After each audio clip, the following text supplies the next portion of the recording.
Magandang morning! Nagpunta nga pala kami dito sa mini golf course dito sa Camp John Hay. At mukhang nakikisama talaga ang panahon. Sikat na sikat talaga ang araw. Pero ito naman talaga ang hiling namin, ang pagbigyan naman kami. Kasi nga tuwing hapon, umuulan dito sa Baguio. Gusto talaga ng mga anak ko makapunta dito bago kami umuwi. Kaya eto na nga, kahit katirikan ng araw, nag-golf. 300 pesos nga pala ang entrance fee dito.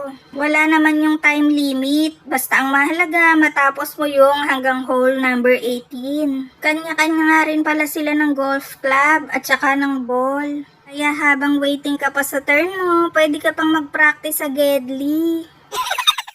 Katulad nga ng mga anak ko, 6 silang magpipinsan. At bilang supportive na Mudrakels, ako lang naman ang ginawa nilang scorer. Enjoy na enjoy nga ang aking mga junakis at mga pamangkin.